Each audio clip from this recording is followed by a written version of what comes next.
Hello and welcome, everybody. We are doing another movie review that we call Reanimated. That's where we are going to be watching pretty much every Disney movie at this point in order. We'll see you in 10 years. Yeah. It's going to be mostly animated and some hybrid movies, like live action animated, and then Pixar movies as well. 103 of them. Oh, 103. Wow. Well, we're 3 down, so only 100 to go. Yeah. Well, by the time we get to the end, there'll probably be 4 or 5 more added. So tonight is the third one, which we're doing Fantasia. Cool. Looks like we got Mickey down here. Yeah. That way. Right there in the corner. That's Mickey in the corner. That's Mickey in the spotlight. It's late, Zach. It's late for Zach and Sharon. These guys are in the UK. Yeah. Yeah. This is why we're dressed for bed.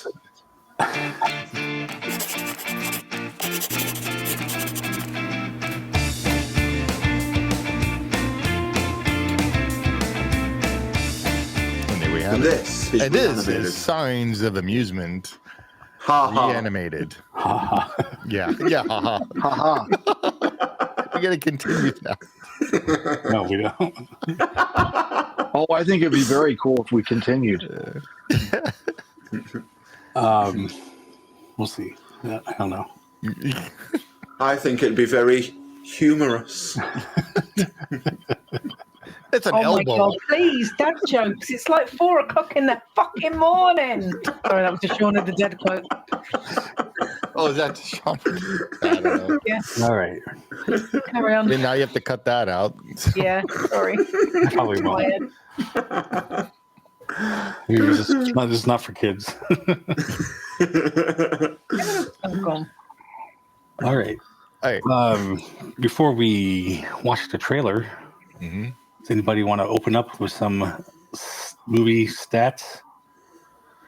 Somebody, Right, really quick. Who's cutting? So, Louis stats. right. So, clearly, as defined, it's a musical anthology film, as produced by Walt Disney Production, directed by Joe Grant and Dick Hoomer, and under supervision by Walt Disney and Ben Sharpstein. And the big thing about this is this is Walt Disney's concept of blending classical music and classic animation together into a single product. And the cool thing about it is that Deems Taylor, the conductor of the Philadelphia Philharmonic, is going to be performing the music for this presentation. And we're going to get to see a lot of fun things here in the trailer therein. That's good, Nice. Jason? I hope that stays in. No, that's fine. It's crazy. All right. Well, let's watch the trailer, and we can start Please. talking about it.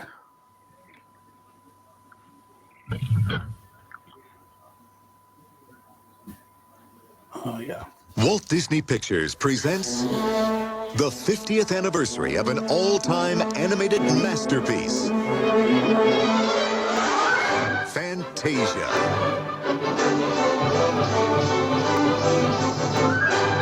The most incredible musical fantasy ever is back. This fall, you're invited to experience the breathtaking beauty, the wonderful adventure,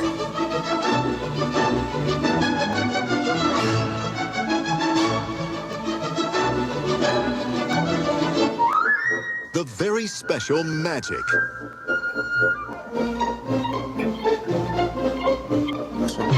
and the electrifying power of one of the most spectacular entertainment events of all time. It's a motion picture you will never forget, now with a completely restored picture and soundtrack. It's the 50th anniversary of Walt Disney's classic, Fantasia, a symphony in sight and sound.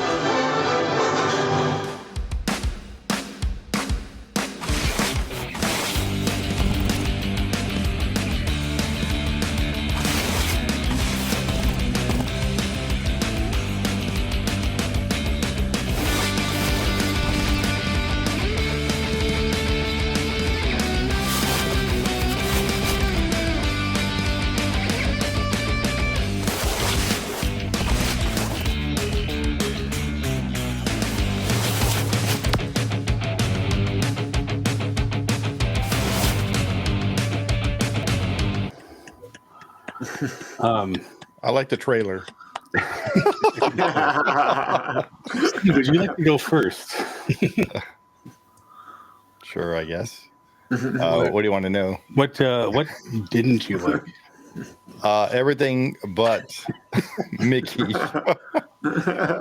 I know. Okay. Yeah. So I can understand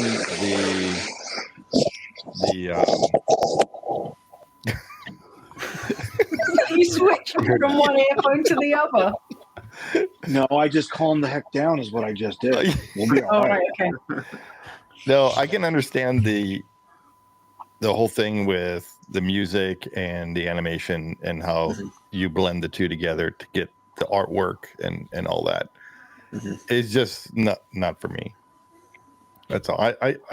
I tried watching it. I honestly could not sit and watch some of that stuff, which is just me. I mean, is it because you weren't high? Yeah, that too. Yeah. No, I mean, I love the animation and everything, and the music. But I can understand what Walt was trying to do, putting the two together so that it giving music an animated feel. But I don't know. It's just it was just too weird for me. I think I'm not used to that kind of stuff. I don't know how else to put it. Well, I can't wait till we talk about Dumbo. The music is classical, so yeah. You're fine with that, I'm assuming.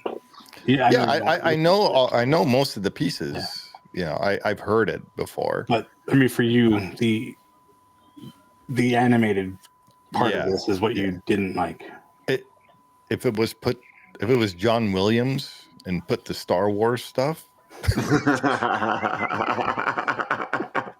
But because I don't know, that sounds like an editing project for you, Steve. Yeah. Get the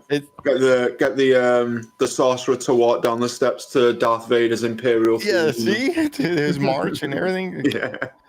No, I understand what they were trying to do, and it's just I'm not that artsy with stuff. Yeah.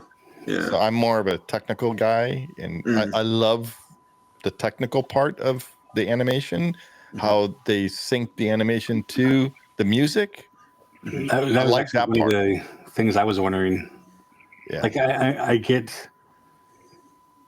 Well, even in Snow White, we were talking about how they sync the mouth movements and all that. Yeah. But how do you sync? I'll go back to it if you can continue. No, I'm the only other thing I would say is why did they not make a Mickey and the Sorcerer dark ride? Yeah. That would have been so Maybe cool. that's coming, Steve. Maybe that's coming. They should have made that instead of Mickey and Minnie's Runaway or Goofy's You Runaway. could have like maybe it's like the first kind of trackless ride that goes into like a boat, and you can like water there you coming go. in. It's an imagination. It's an imagination thing. So I mean, that's I like Fantasmic. You know how they. But at the same time, I'm about to say, Mickey is the sorcerer. Mickey is the primary character of Fantasmic. Exactly. Yep. So like he's been given a bigger platform than any attraction. He's been given the most iconic show in Disney history. With respect. So that's just me. There's my. But you did like there's my 2 cents. The Sorcerer Apprentice part. That was pretty good. Yeah, I mean it's not my top favorite animated cartoon. No, but part of this movie, that's your favorite. Yes, yeah, that part. Yep. I think because it's Mickey. Yeah. It's a recognizable character in that movie because nobody else in that movie who are these other characters that are in there. Yeah, they're all just based on the just music. random characters like the crocodile or the alligator, the hippo. They're not. You don't see them in any other movies. You're hurting my soul. You wait till it's my turn, Lewis. Yeah. Oh, So No, but it's before we get so negative. Yeah, I don't mean to be the negative on I the just movie. think it's okay. Then, no, but the sorcerer part is my favorite as well. But it's not because of Mickey, actually. For me, the thing that always stuck out was the brooms. Oh yes, I don't know why. It's just I've always been like, oh, that's kind of cool, and then all of a sudden he breaks it and and all the little pieces start becoming other ones, and it's like that's kind of cool. I just always liked it because of that. Yeah, the thing that stuck out for me because the sorcerer part is my favorite as well from Fantasia is where the music just combines so well with the crashing of the water when he's on the pedestal, and it was a technical marvel. It was like the way it was synthesized with the animation and the music was just fantastic in the whole movie, really. But I think that really symbolizes, and I think especially as like Sorcerer Mickey, it's so iconic. It's probably like one of the first things you think of when you think of Mickey Mouse. I know it is for me. And I love Sorcerer Mickey. He's like one of my favorite kind of like iterations from that era. He's like my second favorite, and Pie Eye is like my first favorite of like Mickey Mouse design. Right. The Sorcerer Mickey was just so iconic, and just the water crashing and the music like synthesized so well with that. It was fantastic. Well, like, it was so cool. Like we talked about on your Laughter of the Park episode. The time before when you went to Hollywood Studios, they had the big sorcerer. They had the big sorcerer hat. So that was another reason why, because that was the first time I got to experience something like that. And speaking of that, the first time I went to Disneyland Paris, the first ever piece of merch that I bought was a Mickey sorcerer hat when I was a kid. Yeah. That was like the first piece of Disney merch I ever owned as a child. So from a Disney park. It has a special thing. It has a special like nostalgia feeling for me, definitely, for sure. Yeah, well, that's cool. Yeah, it definitely sticks in my head as well. In fact, I have a statue. I remember that. And then I got the other one from the D23 membership thing that I gave away as a prize. Right. It's just the thing that really sticks out to me is when they're putting the buckets of water and splashing it into the thing, even though it's already under. It was underwater. I'm dumping it in there. It's kind of funny. So, Lou, what's your feelings? There's absolutely nothing I don't like about this film. I like everything in this film from the beginning to the end. Absolutely, with every fiber of my being. Like I was saying before we went live, clearly it is my favorite of the Golden Age theatrical presentations, or theatrical feature-length presentations. Definitely by far number one. So to me, there's really nothing that could go wrong in this film. I mean, it's utterly perfect. And actually, the U.S. government agrees with me. I mean, they put it into the registry, so it's now preserved forever. So there that is, you know. So, well, no, I mean it's part of the National Film Registry for the Library of Congress because it is culturally, historically, or intellectually, aesthetically significant. So it was like one of the the first one where they blended the music and showing it as an animation. So right. And I mean, literally, like from beginning to end, it's absolutely brilliant in every shape, way, or form. You know, I mean, I too have my favorite segment, and no, my favorite segment is not The Sorcerer's Apprentice. My favorite segment is Dance of the Hours, which is the alligators and the hippos and the elephants, and that's just something that fills me with lots of joy because that imagery was always around my house as a child. So I guess I too, like Zach with his hat, his cap. Yeah. I also feel a bit of nostalgia because the Dance of the Hours meant a lot to me as a young child. So that's why it has remained my favorite. However, Pastoral Symphony is also it's almost tying with Dance of the Hours as my favorite segment. Yeah. By far. And I'm going to leave it at that. And now we saved the best for last. I do not like classical music. That's fair. In fact, classical music is probably second on my most not liked music list after country and western. Sorry, Zach. All right, it's all good. But we knew that was coming. I like the Night on a Bald Mountain section because I love villains, and I like Chernobyl, and I just like it because it's just dark and messed up. Yeah. Yeah. And I saw all of Fantasia, but not in one go until the 90s. So I'd seen every section on its own, either as part of a Disney thing on a Sunday afternoon on TV or whatever. So I can cope with Fantasia in chunks. Yeah. I can't cope with watching it in one go. It's just the music. Yeah. That's me. It's the classical music. If I could you have to be in the mood to listen to that. It's also pretty long too. It is long. It's amazing. The other thing that I really don't like about it is all the waffle at the beginning. Yeah. Which I totally understand why that was there when it was released. I get it completely. But watching it now, I'm like, no, I can't. I just can't. One of the things I noted is like all the explanations. Those weren't needed. It's totally unnecessary. Well, it's because I think it's because they've never done that before. Right. No, and it's like she said, when it was released, it was needed. We already know how. Now I'm just like, I want to fast forward that part. If this was made now, that extra waffly bit at the beginning with all the explanations would be in. I was tripping the Sorry. That would be. She means like the. That would be like the That would be an extra that you'd watch after you'd seen. Yeah, exactly. They could have cut it out on Disney Plus and put it under the extras. Yeah, I get what you're saying. Yeah, definitely. Yeah, that makes sense. That makes sense. This is going to be sacrilege, and Lewis is probably going to hate me now.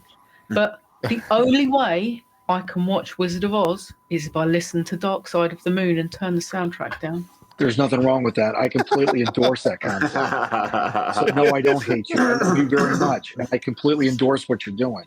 I think that's entirely a triumphant way to view the Wizard of Oz. Absolutely. Because that turns two great things into one complete masterpiece. I love it. Absolutely.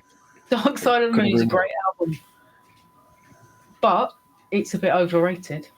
Wizard of Oz, again, really good film. Totally overrated. Mash them together, perfect. If I could do something similar with different music and Fantasia, I think I would appreciate it a whole lot more. The animation is amazing. And the way, as Zach said, the way that they blend the music and the animation is, especially for the time in the 40s, was just like the best thing ever. Yeah. But there's just something in me that really struggles to watch it now. I watched it. It's me too. I mean, like I said, I love the technical part of all this. Yeah, it's the artsy part of it that I don't like, and I have no idea why. Yeah, I know. I'm really sorry. It gets me. I don't know. I start watching it and like I can't watch this anymore. I gotta turn it off. I can only watch The Sorcerer's Apprentice. I've seen so many times because it's just like it's. And this was the first time I've seen. It's the most iconic Mickey, Yeah. But The Night on a Bald Mountain, I can happily watch from start to finish because that's probably the only bit of classical music that I can stomach.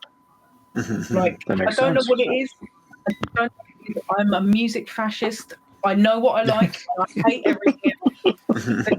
That's just the way I am, and I really struggle with classical music. Really I started to because I didn't like classical music growing up in high school, and I hated it. But then as I got older, I kind of more appreciated the different kinds of music. Oh, I totally appreciate it. But it's like you. I have to be in that mood in order to listen to it. Yeah, exactly. So definitely. It's like if I listen to Slipknot, I gotta be in the mood to listen to that type of music. I can't wake up in the morning and turn that on and listen to it. No. I gotta work my way up. You gotta get psyched up before you listen to it. You could put it to like this a Star Wars theme or like something else that John Williams or John or Williams. something like that. Indiana Jones. I could listen. I could watch it So like because it's different music, even though it's Yeah. technically, it's like a film score. It can be classical. It's not the same. I don't know what it is. So like for me, my all-time favorite classical, I guess you would call it, would be The Planets. So yeah, If it was Horst. set to the planets, Gustav Holst, 1910. I'd be able to listen to it. yeah. So like Mars or Jupiter, those songs. Yeah. Well, funny you Amazing. mention it. So in Pastoral Symphony, which is the Greek mythology piece segment of the presentation, they actually use about 3 or 4 minutes of the Jupiter Suite by Holst, Right. incorporated with the Pastoral Symphony by Ludwig van Beethoven, just as a little snippet trivia. Yeah. You have to listen very carefully, but because I know both it's pieces in very there. intimately, it's there. I wonder It's actually the part.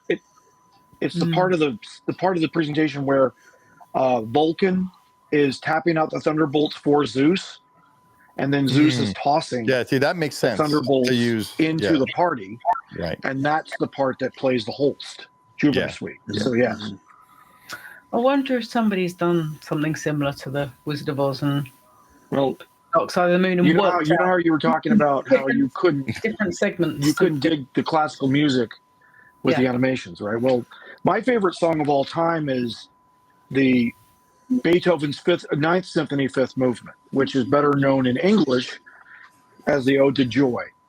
In the original German, the An der Freude. And it's definitely my favorite song of all time. And so that's why I think that I really, really love this film, because it blends beautiful classical music along with some of the most stunning animations as yet at that time created by the hand of mankind. And so it's just, to me, it's a synthesis, like Zach says, it's the ultimate synthesis of music and animation. Again, I'm going to play Inagata Vita and see if it works. Now I know why I can't sit for it, because my favourite song of all time is Sin by 9 Inch Nails. There you go. And maybe Sin will be in Tron Ares. So that might be there. As I was learning to play guitar, one of the songs I would practice with was Ode to Joy. So cool. Yeah. Nice. So getting into the music here, I was bringing this up in the beginning. I can understand looking into a mirror and seeing your voice, your mouth move to match drawings and to match your voice moving. Yeah. How the heck do they sync that with music? How do you sync animation to the music? I don't know. The Reluctant Dragon didn't tell us. So I mean, there must have some kind of measuring of. You would think, as per it would be production notes, because I do have the production notes on this, right? I pulled them out just because I knew we were going to do it. So the production notes talk about literally from 1937 to 1940, they were syncing the sound with the animations. So they were literally taking 3 years to do this. So this isn't like all one and done. Oh, we made the film, now sync the music to the animation. No, we're going to sync the animation and the music simultaneously.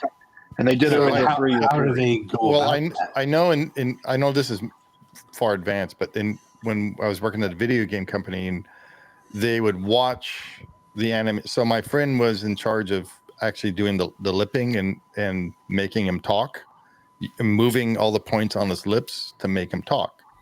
He had the sequence of what he was saying, and he had the character, and he was listening to each word and moving his lips. So he was actually listening to it and then manipulating the video or the animated character. So I don't know if that's the same way that they would do it, or Right. So that's what it's referred to in the production notes, is something very similar to what Steve describes as they would play the music and then get the animators to fill in the individual cells to sync with what they heard. Yeah, what they heard. And so they were using identical arrangements to what was going to be released in the cinematic presentation at at the Walt Disney Studios while the animators were animating the segments. So this is all very, very intense, labor-intensive, like exercise here. And the thing that is kind of so cool about how they did this is when you go to like a Disney concert and they show a Fantasia section live, and it's normally the Source for a Mickey bit, the orchestra will play the arrangement over the top of the animation. And if they don't get it spot on, it's not going to be right because it will be out of It's sync. fouled up. Right. Yeah, yeah. Mhm. Well, that's so. I guess what I lag. was Yeah. getting at though is Real life lag. did they have like the timing all worked out and say, okay, by Oh, right. by I see what this you're saying. note we got to have This. Yes. to be there. So Yes, now we that's fill what in the it's- gaps of That's the what it's animation. alluding to in the production notes. Okay. That they're actually alluding to timing and note. Absolutely. Yeah. So when it That hits this this action will note, take place at this, this note. action, yeah. Yeah. Right. Yeah, So they- because it's not like when they do a modern day animation now, when they write the score, normally you do the animation first and then you get the music You write the over the score top to of the reanimated. They've had to do this the wrong way round because the music's Yeah. Right. They there had to do it first, in reverse. Yeah. Exactly. Making the which music makes it harder. and then animating the film. Oh, yeah. That's why it took 3 years to make. Which in the grand scheme of things, 3 years to make with the technology they had back in the late 30s, early 40s, it's miraculous they ever managed to make it look as yeah. good as it did. Well, that's yeah. the reason it's an anthology. It's in Yeah. segments. It's not a continuous Yeah. shot. You know what I mean? Yeah. So that's why it only took 3 years. Imagine if they had to do literally a 2.5 hour feature length animated motion picture from beginning to end in this continuous long shot. Yeah, it would- That would take 9 years to make. Like Yeah. Black Cauldron took. You know what I mean? It took like 13 years to make Black Cauldron in the 70s and 80s because it was all long shot and they had to do everything crazy. But they did Fantasia because it was all broken up into segments and they could do that. And plus, they had, according to this, they had over 730 people. I was going to say they were Working on probably the broken up picture. into teams, and then this team does this, this team does that. We're making this film. Yeah. So yeah, that's like insane. And the first segment they started with was Sorcerer's Apprentice on January 21st, 1938. I mean, it is a masterpiece without a shadow of a doubt, but it's just not my cup of tea. Yeah. Well, again, and we understand that, and that's okay. It's like us trying to watch, what was it, Frozen. I won't. No, you can't ever That's watch true. it. Well, you're gonna have to. have to watch it. We'll try. We'll watch it together. We'll have to watch Yeah. it together because otherwise, Blindfolded. there'll be anger. Yeah. No, I get it, Steve. Like it's like with me. It's like with me and the Great Mouse Detective. I'm not a big fan. I get it. I get what you're saying. Oh, For that's me the and Great Mouse Oliver and Company, I'm Detective. not a big fan. You know what I mean? But- But I'll okay, so- watch them, But this is cool because but it's not my thing. of all this animation and all this music and everything, we all have different opinions on Perspectives. this. Exactly. Perspectives, right? Yeah, yeah. Because you, Louis, think this is, the best The movie, best. right? Yes. And which I can totally understand because of the time period and all the work that had to go into this and everything. So Yeah, yeah. Okay. And I really love classical music, so yeah. yeah, Before we get into our normal set of things that we should talk about, Are we gonna score it? but first, there's a couple things that stood out to me, and one of them was like the bucket thing I talked about. oh yeah, But in the beginning, they have the fairies that are making the spider web, and I thought that was just interesting because why would you Beautiful. have fairies making a web? yeah. And like the frost, right? Great. Absolutely stunning. Yeah, it's cool. Well, why? It's Because different. it was showing you the sync of animation and music. It's literally like an introduction to how you can Yeah. sync animation. I just meant and the music. choice still to have them physically make the web instead of like spiders. You have fairies doing it. Oh, because it's magic, Yeah, well, I'm just That's saying why. it's a different thing. So it's animated magic. the other thing, which is actually in the Sorcerer's Apprentice as well. It's like Mickey couldn't do nothing until he took the hat, the sorcerer's hat. Yeah. Right. But Yeah. then the sorcerer came back and he fixed things without his hat. So it's like they implied that the power came from the hat, but then it didn't. So it was like, Well, because he's a master. why did Mickey pick the hat in the first place if he didn't need it? An Lewis. interpretation behind this, interpretation behind the hat, is that the hat inspired confidence, because Mickey actually has to look in the spell in Yensid's spell book to actually activate the spell, and it's the hat that gives Mickey the confidence, because we see when he puts it on, we see that little halo, and that little spark that happens around the hat. If you watch it closely, you'll see it, and I interpret it, and along with a couple other film historians, interpret it as it's the hat that gives him the confidence to open the book and activate the magic. And Yensid, already being a great sorcerer, and we all know who Yensid is, doesn't need anything. He can just wave his arms. He can just do it. And the magic either stops or starts in accordance with Yensid's intent. So there's your hat explanation. And of course, in Magic, Donald picks up the hat. Oh, When he's in the orchestra about. Yeah, I remember that. Yeah. The hat disappears and he has to go and find it again because he can't do anything without it. So, even Donald though... doesn't have confidence about the hat either. Well, it's Donald, isn't it? But the fact that the legacy of Fantasia has come all the way through to it being linked to a ride, an attraction in the park. Yeah. That ultimately, the Sorcerer's Apprentice, the character of the Sorcerer's Apprentice, is the icon of the Walt Disney Company today. Yeah. Like whenever we see any presentation by Walt Disney Home Video, guess who's on there? It's the Sorcerer's Apprentice. Right there. We see exactly a little guy right there. We see anything devoted to the Disney Vacation Club. Who is it? This guy right here. You know what I mean? I can go on and on about examples of how much advertising is introduced with the Sorcerer's Apprentice. He is ultimately the icon of the Walt Disney Company we all know and love. Absolutely. Yeah. I mean, like iconic. Like you can't get better than that. Like who else better to represent the Walt Disney Company than the mouse that started it all as his most powerful incarnation, the Sorcerer's Apprentice. Sure. Like an evolution, if you will. All right. So we had some facts. We talked about likes and dislikes. Right. What would you guys change or improve besides the whole movie score? I would change the sequence. I would change the sequence of the scenes. That'd be the only thing I do. Because I would want to end on a ray of hope, as opposed to Night of Bald Mountain being literally you're ending with something pretty extreme. Yeah. I'd want to end with either. I would start with that.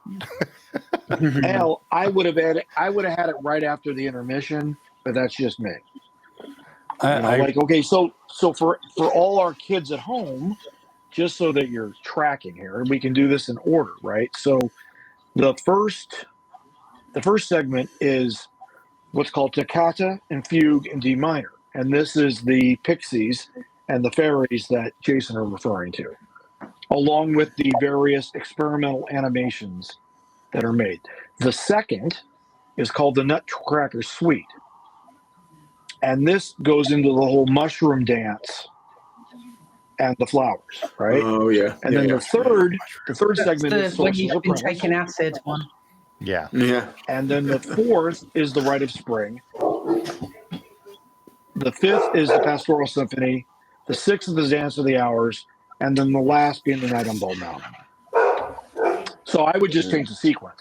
Like I would literally put Night on Bald Mountain right after the intermission, which occurs between Sorcerer's Apprentice and Rite of Spring.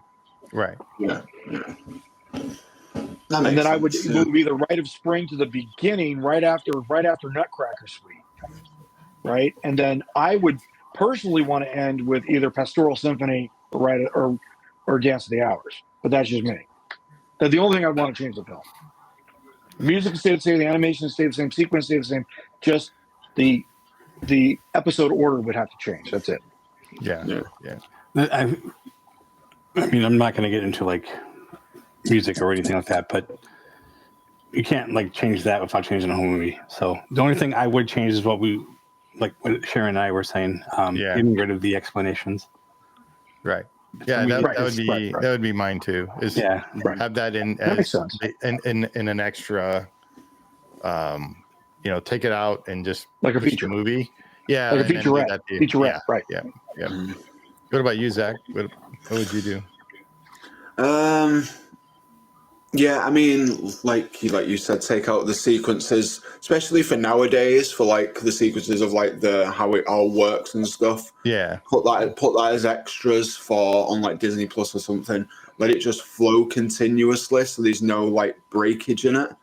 But I mean, there'd be nothing else really to change personally, because I think it, like I said, it flows really well, and just the music's like goes so well hand in hand with the animations, so it just makes sense to keep it as it was made, as intended. So yeah.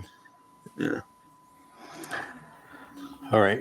So, do we think kids today would enjoy this? No. Yes. Yes. Very much so. I'm agreeing with both of you. I think it takes a certain kid. Yes. I'm not saying that like every child in the world. Not saying that. I do think, but I'm saying that some children would love this. Yeah, I do think it's a good way to introduce your children to that kind of music. Yeah, classical music, absolutely. That's how I introduced my children to classical music, was with Fantasia. Absolutely. Oh, there you go. It worked because they all love classical music. What's that? The Night on the Bald Mountain section would not be made today. If they remade this film today, they would not have the last piece in there because it's too dark. Yes and no, because Little Mermaid gets pretty dark. Yeah, but they wouldn't make that the same either today. You're talking about today, 2025, not like 1991. You're referring to strictly today now. If they did it today for the first time, it wouldn't be the same, I think, because it's so dark, which is why it's great that it was made when it was, because otherwise we wouldn't have it. Well, I lend to ask, well, then what about Magnifico's conversion into madness in Wish? Because that's contemporary as it gets, and that's very dark. When we're but it's not as dark as this. And grief. This is like proper dark. This is about like pillaging and wiping out villages and stuff. So it's just, I don't know. It's something about. You don't think the eradication of the dreams of an entire civilization is dark? It's very dark. Yeah. Oh no, but it's not as but they're dreams. It's not actual. It's not an actual village. I mean, if you're going by what you're saying, dreams lead to, ideas and. Right. Yeah. And in Fantasia, the actual scenes are all dark. Yeah. Meaning the lighting and everything is dark. Yeah, it's not as bright as like Snow White was. It's not. No. It's purposely it's purposely made to look sinister and like. Yeah. And I agree with you, Lewis. I think it should have ended on a happier note, even though that's my favourite bit. That's my favourite bit because I'm a bit, moody and gothy. That's my only recommended change is just changing the sequence. That's all. Yeah. Other than that, keep it as it is. Yeah. What did you have how many times it's been released or anything? Oh, do we want to know how many times it's been released? Right. Yeah, I think that's kind of cool. Actually. Right. So cinematic release, that is. I cannot remember this being cinematically shown. I don't remember. Yeah, when I was a kid, I don't remember this being right. So it was released originally on November 13th, 1940. And it went on this thing called a roadshow circuit, and that went through 1941. And then, of course, World War II started, so Disney lost the European distribution, so they kind of tanked it. However, it was also re-released in January 1942 as a general cinema release without the Fantasia sound and in common cinema, and it did okay. And then it was released again in 1946. And then, unfortunately, by the time 1955 or the opening of Disneyland happens, the original sound negative begins to fall apart. So they found a 4-track copy and re-recorded and restored it to its original, 1940 glory. And then it was re-released in what's called Super Scope in 1956. And That's then so we weird go that on. they had to re-record that. Well, again, they said the originals had started to deteriorate, probably due to bad storage, I'd presume. And then in 1963, they released it again, and this is the last time they re-released Fantasia during Walt's lifetime. And then it returns to cinemas in 1969, and it proves to be very popular in 1969 as with the advent of hippie culture and all the psychedelics or pro-psychedelics that are in the film. And then it gets released again in 1977, which is when I saw it for the first time. And then in 1982, it gets released again. And it gets released in 1985. And then in the 50th anniversary, so this is in 1992 or 1990, it gets a 2-year restoration process. And then it's released and they wanted to look for the original negatives that had been in storage since 1946, and they cobble them together. So this is the first time since 1940 that the print of the film is being prepared using the original negative and not a copy of the negative. So that's pretty cool. And then from there, it goes into home video. Yeah, that's or when home I saw video. it.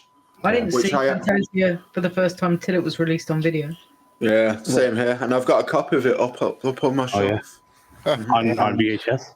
On VHS, So the first time it gets released on home video, it gets released on VHS, Betamax, and Laserdisc on November 1st, 1991, as part of Walt Disney's Classics. And it was only out in stores for only 50 days. So literally, there was a clearly because there was scarcity. 9.25 million advance orders for cassettes and 200,000 requests for discs were actually taken prior to the release of the media. That's pretty crazy. It says that Shaz, that in 1992 that Fantasia became the most popular selling video cassette of all time. Wow. Shaz, you have a copy? I don't know if I've still got my copy, but I had a copy. And then I'd seen bits of it, but I'd not seen it as a whole film until 1990. Right. Yeah. Oh, wow. Yeah. And then in November 2000, it's released bundled together with Fantasia 2000 on DVD in 5.1 surround. And then we come down here and it says it was released again in 2010 with a combined 2-disc DVD Blu-ray and a special edition DVD Blu-ray 4-disc that featured 1080p high-def video and 7.1 surround. And then this is the one that has the new restoration and a new sound restoration. So this is... Oh, and then it says that in Europe, it was returned to the Disney Vault in 2011. But in 2021, again, it's re-released again as part of the Celebrating Mickey collection. And is currently available everywhere. For his 90th, is that? For the 90th, yes. Yeah. And So now it's there on it is. Disney Plus. Right. And now we can watch it anytime we want. Yeah. So I'm very happy about that. That's interesting. I didn't know it was a number one seller like that. Yeah. It's crazy. Yeah, That's cool. like it beats like Gone with the Wind, man. Yeah. Yeah. Oh, that's What beats the Wizards of Oz, man? Like that's how powerful this film is. Yeah. Yeah. I do wish they would have more merch, though. I mean, they have plenty of to get into that. sorcerers. Yeah. They have plenty of sorcerers, absolutely, and I give them major props. In fact, Steve's going to be getting something very shortly. It has to do with the Sorcerer's Apprentice. Oh, That all being said, Steve and I have talked about the Fantasia Welch's Juice Bar at Disneyland, Old Fantasyland, pre-1982. We've talked about this at length. Suffice to say, I wish they'd have more stuff from Pastoral Symphony and Rite of Spring. yeah. Or Rite of Spring, Pastoral Symphony, and Dance of the Hours. And they're about to do the Night on Bald Mountain with Chernobog with the Villain Spectacular. He's about to get his due. And it's been like, 65, 60, 70 years in the making, but it's going to happen. And thank God for that. Chernobog needs to be brought out as a major player in the Disney animated pantheon. Absolutely. But these other segments need to be not equally represented, but they need to be represented more than they are now. Like what I wouldn't give to have another Welch's Juice Bar in one of the Disney parks. Heck, it could be in Shanghai, and I'd go. You know Well, what I we mean? used to have the Fantasia bar in the Disneyland Hotel in Paris, and they've now taken that away and changed it to something else. Unfortunately, yeah. But And that there's tile work, obviously you'd have Fantasia to bend Golf. there. There's Fantasia Golf at the Swan at Disney World, Right. which is awesome. Disneyland used to have a space bar. Right, and a yacht bar. Yeah. So there is some Fantasia representation in the parks, but you're right. Considering what an iconic, it was again. They're missing marketing is missing stuff like normal. Literally, yeah. They Well, I mean, always do. We said like the most, recognizable show character, Phantasmic. That's got a big place in the parks. I don't know if it's in all parks. There's just all castle parks anyway. You can just get a pin for Phantasmic. Right. I mean, there's and you can get a Sorcerer Mickey plush. Yeah, there's Sorcerer Mickey's anywhere. So. Absolutely. But that's it. And and I know that they make the Pegasus, the unicorn babies. I know they make those. Oh, right. Those are current. Like they have them. But like the hippo and the elephant and the alligator, hell no. You're not going to see that. I've seen the pink elephants before in some form. Well, for that's Dumbo, yes, but not for Fantasia. I'm talking about maybe. Elephant ballerinas. Yeah. What I want, they have had them before, but what I want is an actual broom character about this big, with the buckets. Oh, you want a broom soldier or broom worker? Well, that'd be cool. We've got Zach, let me ask you a question. CLP. Zach, because you like hoodies so much, if they had a hoodie of one of the, let me see, the Pastoral Symphony unicorns, would you get it if they made it in adult sizes? A unicorn? No. A unicorn hoodie? No. If they had a flamingo in if there's a flamingo for sure. So like Alice in Wonderland, I get it. Okay, right. Because I would get one. Just because it was the, like I said, it was the Pastoral Symphony. Like, just because it was like Fantasia, cool. I'm going to rock that show. And I don't care who sees it. Right. Yeah, there is no, is there any merch from him? No. Never has been, probably never will be. Yeah. You have a Chernobog merch? Yeah. Yes, there is Chernobog merch. There's pins. There's pins. And there's been T-shirts. There's been T-shirts in the 1990s. No plushie.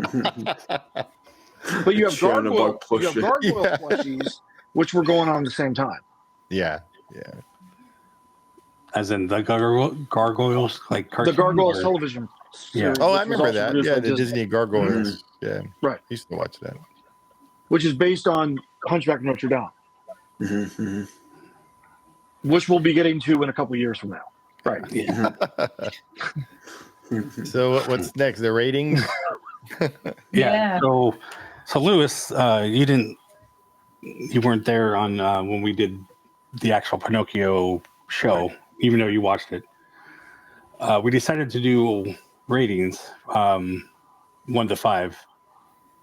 So what I wanted to ask you is for you to rate Snow White and Pinocchio 1 to 5, so we can have that on record. Right. So Snow White's a 4. Pinocchio's a 5. Okay. Okay. Oh, okay. Um, That puts We're the keeping average track of that. score up then. Yeah. I have it open, so I can go ahead and. I've done it already. Oh, you did? Okay. Well, thank you. Boom, boom, boom, boom. Nice. Okay, so what do we rate? Jazzy. I know what Steve's answer is, but Wow. what did we rate Fantasia? I'll let Lou go first since he just did. 5. Yeah. There you are. It's all had to be said. Tip top. If I could do 6, I'd do 6. You can't, so you've got to have 5. I can't. Yeah. All right, Steve. I think I'm going to be the same as Pinocchio. 3.5. A 3.5.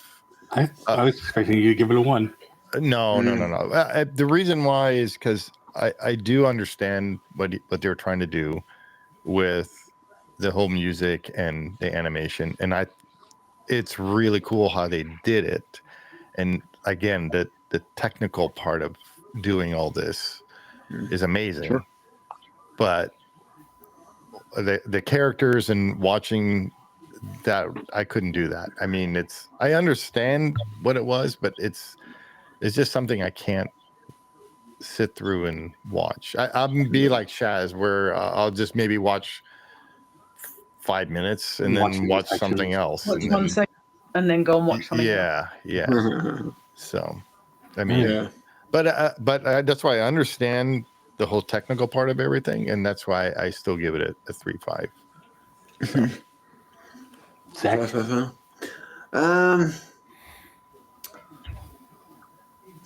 I'll probably give it maybe like a 4, just because of technical marvel. Like, it was so superior for its time. It really was. Sorcerer Mickey for me is an iconic kind of like iteration of Mickey, like throughout the Disney Corporation itself as well. But yeah, there's some iconic scenes in there that I love. So I mean, I'll give it a 4. Shaz. I am also going for a 3 and a 3.5 because there's some bits of it that I love and there's some bits of it that I don't. But I can totally appreciate what it is and the fact that it is a masterpiece. So it can't really be any less than that. But for my personal enjoyment purposes, it's a 3. It's a 3.5. Yeah. I am into music and I make music. I like that aspect. I don't necessarily like the music. Some of it I do, but yeah. But then again, so that's another thing is when this was made, there wasn't really any other kind of music other than like Roaring Twenties music, right? Jazz? There was jazz, but there was no rock, Blues, maybe. But that's bluegrass. there was blues. There wasn't country. It's all folk. Yeah.